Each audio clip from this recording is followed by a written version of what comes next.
back to Shannon's Lumber Industry Update. This week, we're going to go into the mailbag and answer a few questions. And I think that's kind of the format we're going to go for, at least for a little while. An episode where we dive deep into a topic and then come back and answer some questions, maybe share a little bit of feedback from previous episodes. And I want to start the show by saying thank you to my new patrons on Patreon.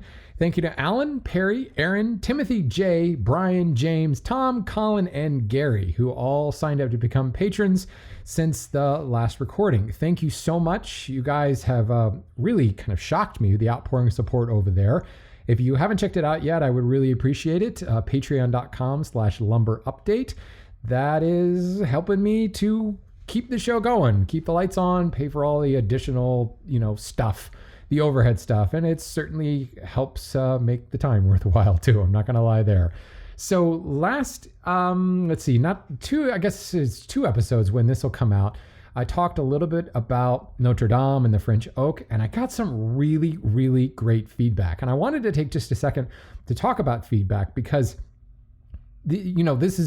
this is a lumber industry update. I work in the lumber industry, have for the last 10 years or so, but by no means do I want this to come across like I'm the expert in everything and I know everything. And I really, really want to hear feedback from the people listening to this, from other people in the industry, from people who may have some very specific knowledge on the topic that we are addressing. And boy, did I get it. And it was so awesome to hear some of the feedback on Notre Dame. I heard from people about fire suppression. I heard from people in Europe about the lumber trade there as well. So I think we've got some great feedback to share. And that's the thing that I want, because everybody who sent me feedback, a lot of them were very apologetic, like, I hate to differ and I apologize about this. No way am I ever going to be the expert on every single topic. I've seen a lot of things. We've dealt with a lot of different species at my day job at J. Gibson McIlvaine, but there's also a lot of stuff that we may never get into because it's outside of our niche. Or in the instance of French oak, we've done some research into buying it before, but 9 times out of 10, our customer has been perfectly fine with American white oak. So we dug for a little bit. Could we have dug deeper? Absolutely. And that was one of the great bits of feedback that I heard from Mark Gilbert, who wrote in, and a little bit long. And I do want to read the whole thing because it's really awesome. So again, Mark is in Europe working in the European timber trade. And he said, I want to start by saying that I've listened to your podcast for a long time, found them informative, entertaining. I appreciate the amount of time you give up to help other woodworkers and wannabe woodworkers. However, your episode on French oak is very misleading. And I love that he threw that little paragraph in to butter me up. It's okay that you disagree with me. And that's the point that I'm getting at here.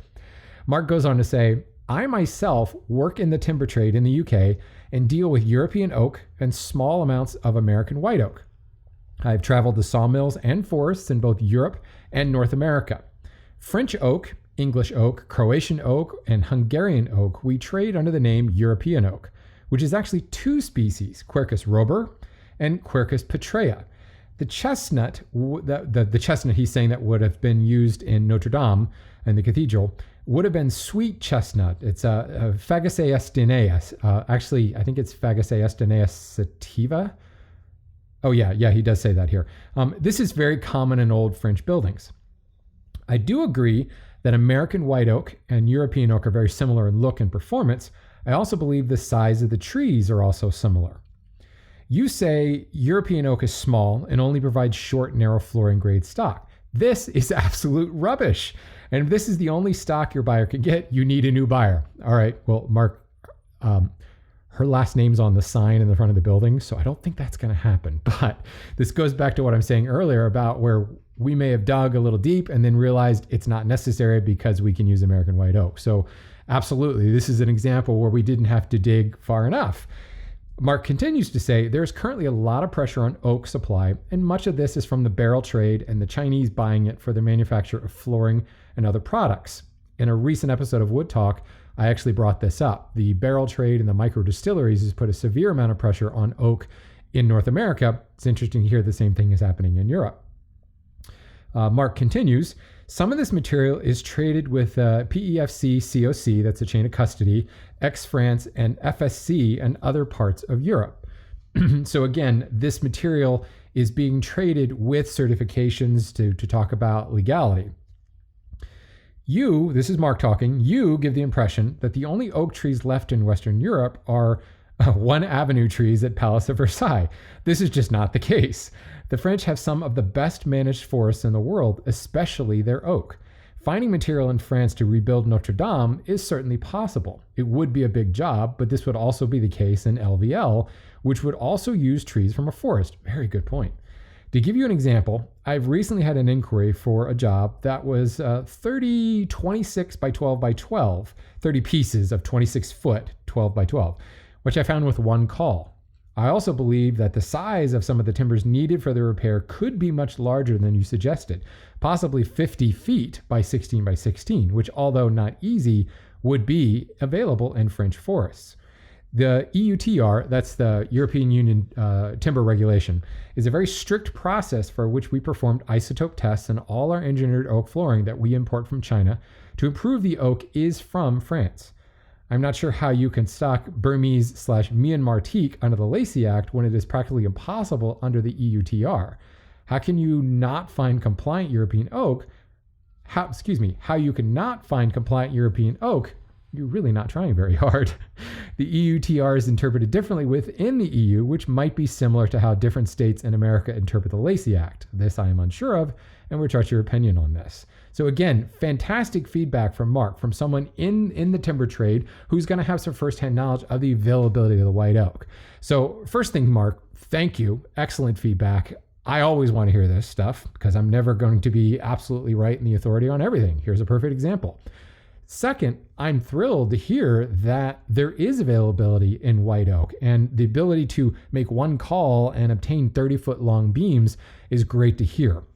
I have heard some good things about the French managed forests, but you never know what to believe. So this is another resource that I'm glad to hear that as well. The isotope testing, yes, I do recognize that's going on, and it's great to hear that you are taking advantage of that and using that. I wish I could say that everyone was doing the same. And as you said, the EUTR is interpreted differently, different places within the EU.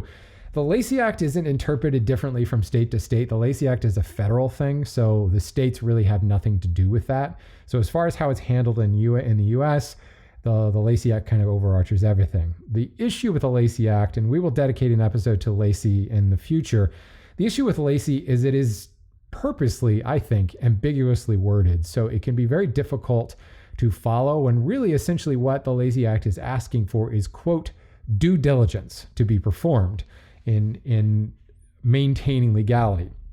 Lacey Act really primarily looks at local regulations. And this is really how Myanmar teak is obtained. First of all, there is a license required for Myanmar teak. Well, it's not entirely true. There was a license. The license is kind of sort of expired and hasn't been renewed in favor of a better plan that the MDTA, that's the trade union in Myanmar, has put together. So that's kind of in a transition point at this point.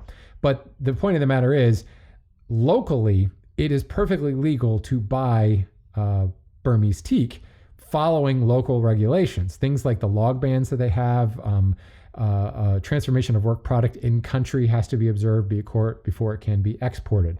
So what Lacey is looking at are those local regulations, which is a little bit, I'm going to get editorial on you guys here. It's a little bit pompous because what that is the US government saying we're going to interpret other countries' laws and pass judgment on our interpretation of Myanmar, France, Malaysia, pick a country, our interpretation of their law. It's a little bit, American.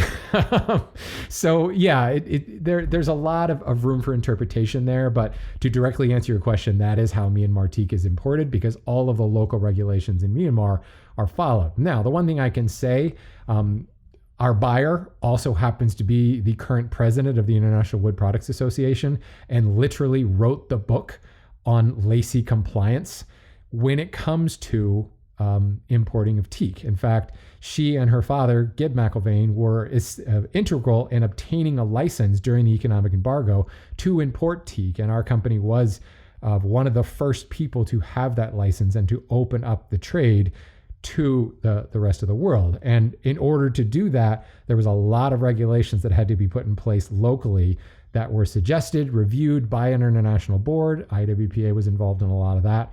So yes, we are interpreting local laws, but those local laws didn't exist before we came along. The royal we, came along and helped to put some of those laws in place that now there is something for Lacey to interpret. That's a very, very long conversation. The point is, Mark has got some outstanding feedback here that does bring up the point that there may be some white oak available. My question on the whole Notre Dame thing still, Notre Dame still remains, does it make sense to use a solid lumber like that? Which brings up a voicemail that I got from Chris. Chris is a fireman. Chris knows a fair amount about fire prevention. Hey, Shannon, this is Chris from West Virginia. I was just calling, wanted to say thanks for the new show.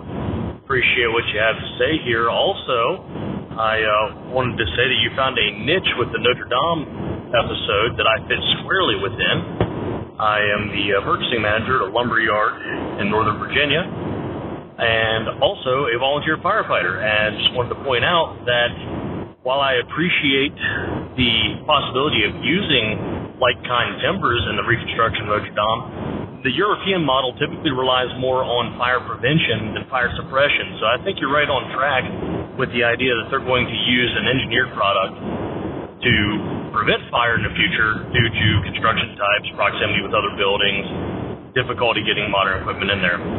Anyway, wanted to say thanks again for the show. I think you're right on track, and thanks for not quitting. Very nice, Chris. I appreciate that sign off. It's good to know that Wood Talk lives on even in this podcast, whether I want it to or not.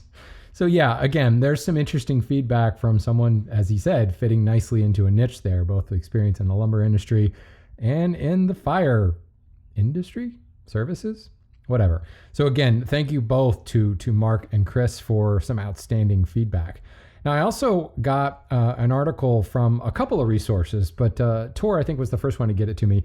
He shared an article about Visingsö Island that was the Swedish Royal Navy actually planted a bunch of trees on this island for their ships. So I talked about, the Forest of Dean in England was originally planted for the British Navy. Here's another example where these trees were planted for the Swedish Royal Navy, and I specifically called for other examples there. So I'm going to put a copy of or a link to this article in the show notes, because it's actually pretty interesting on how obviously they don't need that timber anymore and what steps are being taken to use the resource, but also not use up the resource. It's a pretty interesting article on modern silvicultural practices. So now I want to turn my attention to a couple of industry updates. Now, this entire show is called a lumber industry update, but there's a few things that happen that just really don't merit their own show, kind of bullet points, if you will, that have come up. CITES, the Convention on International Trade of Endangered Species. We're going to have an episode all about CITES coming up shortly. But CITES meets, the board actually meets, or I should say the convention actually meets to discuss admission of new species, both flora and fauna, to the various CITES appendices on how well, how much more they should be regulated. And now there was a vote scheduled, and it was actually supposed to be in Sri Lanka, but the whole thing has been put off after the attacks in Sri Lanka. So I'm not exactly sure when that's going to happen, but the submissions, the proposals, if you will, for what will be added to that has been live. The Secretariat has put that out, and it does include Ipe, Tabebuia ceratifolia, the entire species of Ipe, as a possible Appendix 2 species. That could be kind of world-changing for the decking industry. It is making a move to put the entire Dalbergia genus, that's your rosewoods, in under regulation, under Appendix 2, as well as the entire Cedrela, that would be your Spanish cedar primarily, under consideration for Appendix 2. So there are some pretty big things happening there. Now, again, these have to be voted upon. And what I found particularly interesting is Ipe, the proposal was put forth to put Ipe on there since the postponement of the conference. there has been that move, that motion, whatever you want to call it, to put Ipe on Appendix 2 has been removed. And I found it particularly telling, if you will, that all the Secretary had said was it's been removed. No explanation of why, no explanation of who removed it. And unfortunately, I think all that does is show you just how political CITES can actually be. Someone put forth a proposal, someone else said, no, that would be bad for us. And let's talk behind closed doors. And suddenly it's been removed. So, unfortunately, you get an international body together and behind the door, things happen. So maybe, I don't know, maybe we don't want to know how the sausage is made in this particular instance. Should Ipe be added? I don't know, folks. I think it's inevitable. I've been saying this I wrote an article on the McIlvaine blog, I think in 2011, saying we expect that it will be added, and now we're bringing in a bunch of other species because Ipe is probably going to go the way of mahogany. So it looks like the writing's on the wall. It may have been removed for this particular vote, but it's probably going to happen at some point soon. A little bit closer to home, talked about thousand canker disease while this was still a segment on Wood Talk. Thousand canker, the quarantine has been extended to my backyard here in Maryland. And it's kind of interesting because they have gotten really specific on the quarantine down to very specific counties. And we immediately started getting questions. How will this affect our business? How will this affect the McIlvaine Company's business? Because we are in Baltimore County. Interestingly enough, the quarantine zones go all around us. We are not in a quarantine zone, but we can't go anywhere without entering a quarantine zone. The fact of the matter is the quarantine zones still do not apply to heat-treated, kiln-dried, phyto-certified lumber. So it's not like the trade of walnut is shut down, but the movement of green walnut certainly has been shut down into Maryland, and the quarantine extends pretty heavily. You can find a lot of information about that on the Thousand Canker Disease website, and I'll include a link to that as well. So let's go into the email bag and answer some of the questions. I've been getting a lot of questions. That form is filling up quickly. Again, this is turning into Wood Talk again with a form with more questions than I'll ever be able to answer. But George asked a question about ebony. He says, I'm working on a project that originally had ebony inlay in the top of a chest of drawers. Finding 40-inch long stock proved challenging and expensive. I haven't used ebony in a long time, and I don't remember it being so difficult to procure. Are the new sourcing standards to blame? What's up with ebony and its future? Good question, George. First of all, let's talk about the spec there, the length spec. Ebony, the tree, well, if we're talking ebony, there's a bunch of different ebonies. Diosporos would be the genus. I think I'm pronouncing that right. And the trees in general aren't very large to begin with, and they are very, very slow growing. The sap is very, very creamy. If you've ever seen black and white ebony, you know what I'm talking about. It's black and white. Absolutely. The sap is as contrast to the heartwood as possible. And the sap is often cut around to produce all black blanks for luthiers, like fretboards and things like that. So you generally get very small pieces cut out of larger pieces in order to avoid a lot of that sap. Bob Taylor of Taylor Guitars did a video some time ago talking about how that less than A grade Ipe ought to be acceptable because we're cutting away too much of this really valuable resource and leaving it on the forest floor because everybody wants all black ebony. And what's wrong with a little bit of streaking here and there? And to have an industry leader say that, maybe we can loosen our standards and, maybe we can start to see guitars with a little bit more character in it instead of all black. Whether or not that's going to happen is a whole other issue there. But that can explain some of the problems because the boards aren't very big to begin with, and there's so much cutting around defects and sap and such to get that perfect black board that you're going to end up with very small pieces to hit the racks, the shelves. Now, the entire Diosporos genus is CITES regulated on Appendix 2, which means while it's not endangered, it is in danger of becoming endangered if we don't start regulating it heavily. So many specific genera under the appendix, many specific species under that Diosporos genus are actually listed as Appendix 1, meaning absolutely no way in hell can you possibly trade it whatsoever unless you need to do some sort of scientific experiment and have a letter from God.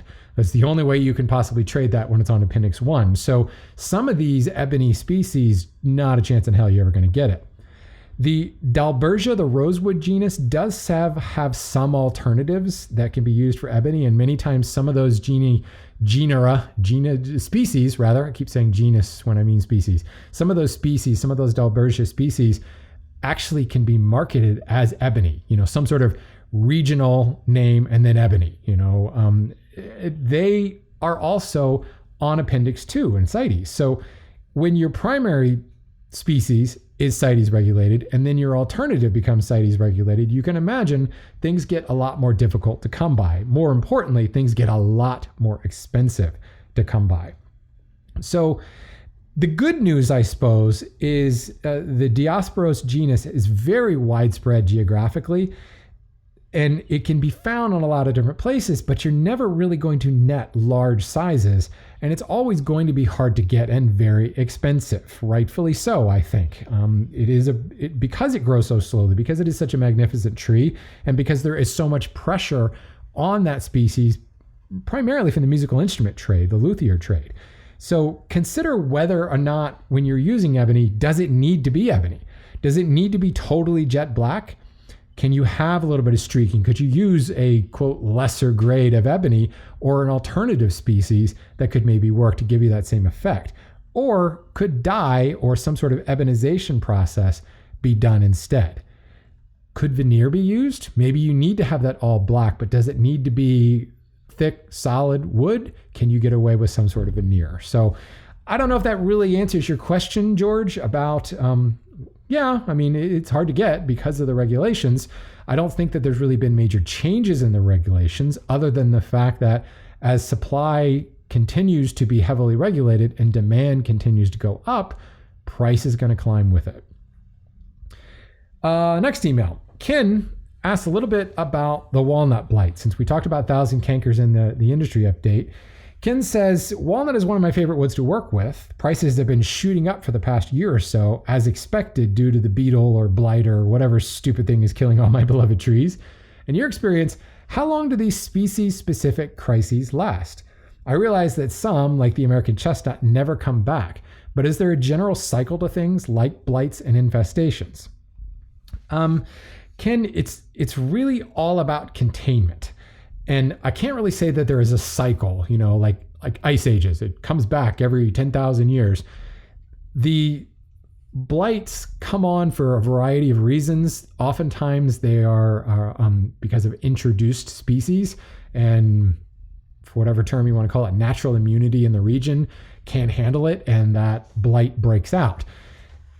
Usually, in the case of chestnut, there was no way to really contain it. There was no way to really track it because it was long ago enough and communication lines and things weren't set up back then that it just kind of ran its course. And unfortunately, running its course almost brought the tree to extinction. And it probably will never come back, certainly not to where it was before, but that was running its course. Do we expect to see another chestnut blight come back? Well, no, not really, because there's not really enough chestnuts in order to make that happen again. And here's the thing. These species-specific blights are very species-specific. Powder post beetles really like oak trees. Will they go after other species? Yes and no, if they're absolutely starved and nothing else to do. But what we're also finding is a lot of those powder post beetles are dying out with the seasons. So as oaks begin to die out, the powder post beetles begin to die out. And containment and preventing moving those trees around from oak poor regions where the powder post is in danger to oak rich regions where the powder post beetle can suddenly go on a buffet, that is really what's controlling these. So it has become harder than ever, though, with how small the world has gotten. Granted, we've got lots of lines of communication. We've got the internet. We can hear about all this stuff. We can put these quarantines in place. but there's lumber coming from all over the world. And that, what I talked about earlier about natural immunity being a problem, when you've got lumber being brought in, and specifically bugs from far off reaches of the world being brought into North America, or North American bugs being brought into Australia and vice versa, that can cause real problems. And mostly these blights come down to a lot of the city trees and highway trees that were never intended for lumber purposes in the first place. Managed forests for lumber, these folks are well aware of these blights and know what they have to do to contain them and to prevent them, and when things break out, how to quarantine them and prevent them from spreading. More importantly, 9 times out of 10, what happens is when it starts to break out, we know that felling that tree and kiln drying that tree, turning it into boards and actually heat treating the tree will knock out that bug right there and eliminate it. So those managed forests are actually pretty good at containing this and preventing it from breaking out. But all of these trees that aren't managed in that same way, that is really where the issue comes from. And you get the arborist coming and taking down your neighborhood tree and taking it off to a log yard somewhere, and that can suddenly infect a bunch of other trees right around the log yard. Not only logs in the log yard, but standing trees surrounding that particular property can suddenly become an issue. And this is where state by state, county by county quarantines are started to come into place to prevent the movement of those logs back and forth. Now, what I don't understand is how this is actually regulated. Certainly a log truck is regulated as it moves down the highway, but is, Joe Schmo's tree service regulated as it moves from my house 2 blocks over with bits of a log in their trailer? I don't honestly know that, but really that is how these things are contained, or are these quarantines. And you have to be really, really cautious for us as woodworkers, have to be really cautious about where we're getting our logs and what state they're in. If you're buying logs, if you're into green woodworking, or you're into turning and you're using green lumber, be very cautious about what is that species? Is that on a quarantine list? Could it possibly be infected? And do I need to think about maybe not using this, or think about a way to eliminate those bugs? And really the best way to do that is by kiln drying it. And if you're wanting to use green wood, that can be kind of an issue. So I'm just going to wrap it up from there, because I think you guys have heard me talk enough from here. But I've got lots more questions, but definitely please keep sending me your questions, and please keep sending me that feedback. I love to hear feedback from folks who really are in the know. And I want to hear feedback from folks who aren't in the know, because that's always fun too, right? So you can use the form if you head over to lumberupdate.com. There is a contact form right there. You can fill it out. It shoots into a fancy Google sheet. Or you can email me like Chris did with his voicemail. He recorded a voice memo and emailed it to lumberupdate@gmail.com. And if I can say, I am getting a few questions on Instagram. We do have an Instagram profile. I'd rather you use the voicemail or the form to send me questions, because there's just no way I'm going to be able to keep track with forms from questions coming in from various social media. It's just a nightmare. So if you do have a question, don't ask it on Instagram. If you really want it to end up on the show, better off to use the more, quote, formal channels. That's it for me this week, folks. Thanks for listening, and go buy some wood.